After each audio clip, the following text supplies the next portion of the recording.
What happens when a cultural icon begins to believe he's untouchable, divinely chosen, above consequence, and beyond criticism?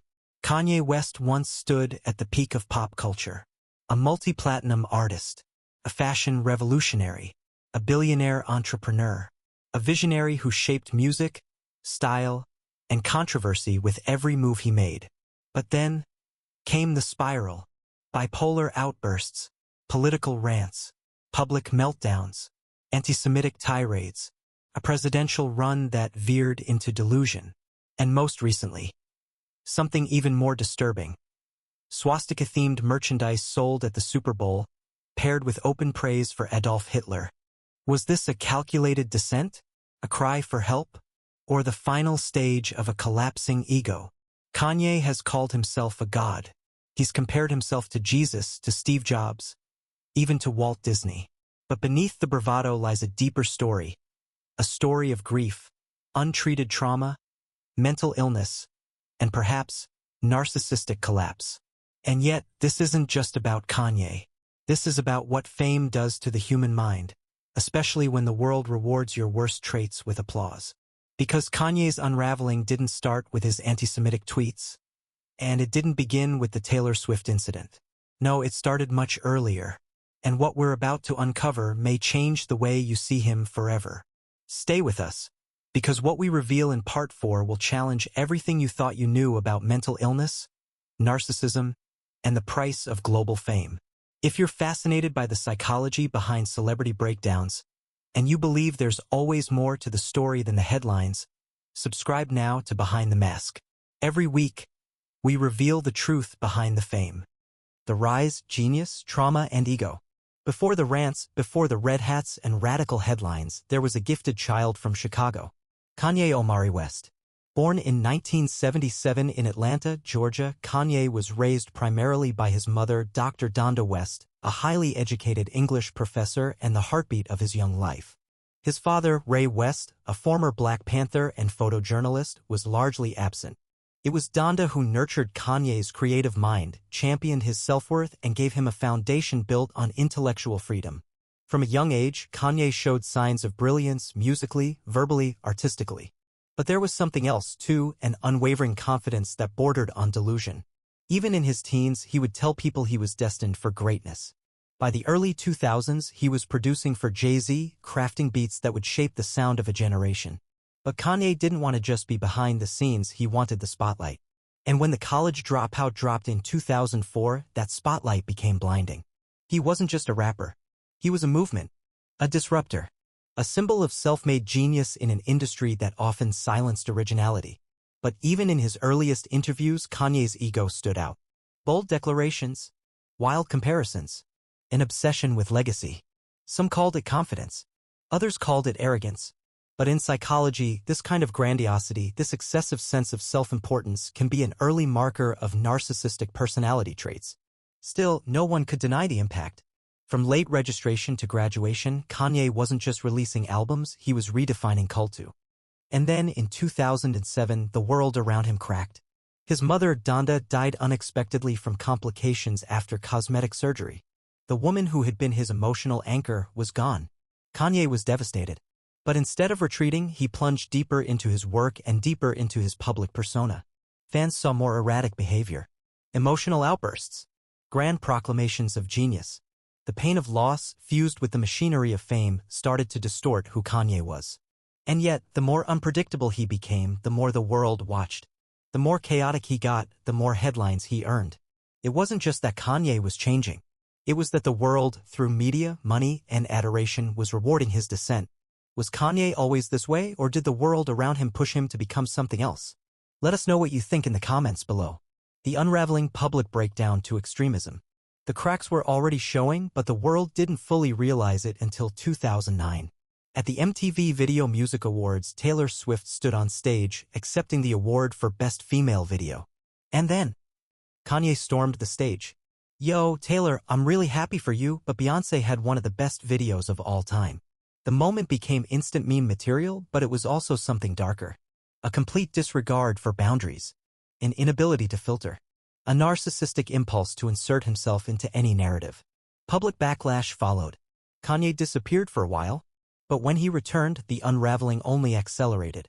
He dropped My Beautiful Dark Twisted Fantasy, a critically acclaimed masterpiece, but during its release, Kanye told the press he needed to take a break from being human. And that was just the beginning. In 2016, on his St. Pablo tour, Kanye began giving long, erratic rants between songs, attacking Beyoncé, Jay-Z, Hillary Clinton, even Mark Zuckerberg. The stage would go dark. Concerts were canceled. And then he was hospitalized for a psychiatric emergency. That same year, Kanye publicly confirmed he had been diagnosed with bipolar disorder. Later, he called it a superpower. But in a 2022 interview, he walked that back, claiming he might actually be autistic. Then came the politics. The red MAGA hat. The White House meeting with Donald Trump. The declaration that slavery was a choice. The internet erupted, but Kanye doubled down. Again and again. In 2020, he ran for president. His rallies were chaotic and deeply emotional. At one point, he wept uncontrollably while revealing he had almost aborted his daughter. Days later, he tweeted that Kim Kardashian and her mother Kris Jenner were trying to lock him up. By this point, the outbursts were no longer isolated incidents. They were escalating. More extreme. More dangerous. But nothing compared to what came next. In late 2022, Kanye began a string of antisemitic remarks on social media. He said he was going to go DEFCON 3 on Jewish people. He praised Hitler. He denied the Holocaust. He claimed Jewish media was controlling the narrative. Platforms dropped him. Brands abandoned him. Adidas, Balenciaga, Gap, all severed ties. Forbes removed him from their billionaire list. His net worth dropped by over $1 billion overnight. Still, Kanye overnight didn't stop. He aligned himself with far-right extremists like Milo Yiannopoulos and Nick Fuentes. He appeared on fringe podcasts, ranting about conspiracies and the Illuminati. And in 2024, Kanye's team began selling merchandise featuring swastika-style designs. During the Super Bowl, some fans called it art. Most called it unforgivable. But the real question isn't just what Kanye did. It's why. What was really happening inside the mind of a man unraveling in real time? Coming up next, we dive into the psychology behind Kanye's collapse. Bipolar disorder, narcissism, grief, and trauma. What do the experts say? And what does it reveal about us as a culture? Psychological analysis, narcissism, bipolar, or masked trauma. Is Kanye West simply a man with bipolar disorder? Or are we witnessing something much deeper? Perhaps even darker? Let's start with what we know.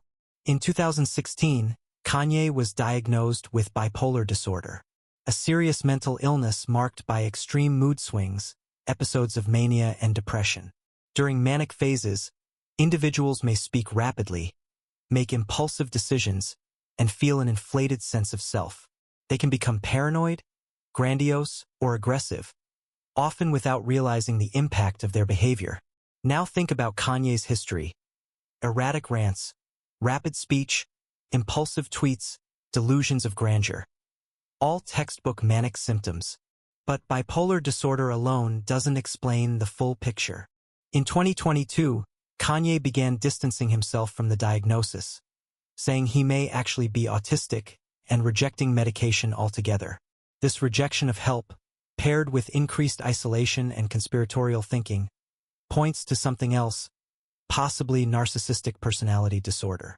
According to the DSM-5, narcissism is characterized by an exaggerated sense of self-importance, a need for constant admiration, a lack of empathy, a belief that one is special or unique, and a tendency to exploit others for personal gain. Kanye has publicly called himself a god. He's compared himself to Walt Disney, Steve Jobs, even Jesus. He demands loyalty. He shames critics. And he surrounds himself with people who feed his ego. But here's where it gets more complex. Beneath narcissism, there's often deep insecurity and trauma. And for Kanye, that trauma has a name, Donda West. The death of his mother in 2007 was a psychological earthquake. She wasn't just his parent, she was his protector, his moral compass, his emotional regulator. When she died, so did Kanye's emotional center. Many psychologists argue that unresolved grief, especially in public figures, can evolve into toxic behavior, addiction, ego inflation, even psychosis. Some even believe Kanye may suffer from what's called complicated grief, a form of mourning so intense it distorts personality. So is Kanye a narcissist? A man with bipolar disorder? A grieving son in permanent crisis? Perhaps the truth is all of the above. And the scariest part? When someone with untreated mental illness is constantly enabled by fame, money, and millions of adoring fans, their reality can become distorted beyond repair. Earlier, we asked, is this a narcissistic collapse? Now, it seems more like a perfect storm: fame, trauma, illness, ego, and a culture that thrives on watching people fall. The aftermath, redemption, or irreversible collapse? Today, Kanye West is no longer the billionaire tastemaker dominating culture. Adidas dropped him. Gap, Balenciaga, Vogue all severed ties. His music is shadowed by controversy. His social media accounts are often suspended. And many former fans now watch with a mix of sadness and disbelief. He now operates largely on the fringe through unpredictable podcast appearances, cryptic messages, and fringe political allies. He's still creating, still talking, still visible, but the platform isn't the same. The world has pulled back. The question now is no longer, what will Kanye say next? But is there anything left to say? Is this the slow end of a legacy? Or just another reinvention from a man who has defied cancellation at every turn? There are moments where it feels like he's reaching for clarity. Apologies, reflections, hints of regret. But then another outburst follows. Another collapse. Another viral moment that pulls him deeper into the chaos. And maybe that's the real tragedy. Because what we're seeing isn't just the downfall of a celebrity. We're watching the psychological cost of fame, unfiltered, untreated, and completely exposed. Kanye West is no longer just an artist. He's a cautionary tale. A mirror held up to a society that rewards ego, monetizes mental illness, and confuses attention with love. If this breakdown opened your eyes, hit the like button and leave a comment with your thoughts. Do you think Kanye can come back from this? Or is this the final act of a man lost to his own reflection? Subscribe to Behind the Mask for more psychological deep dives into the minds behind the fame. New episodes every week. Because every icon hides something beneath the surface.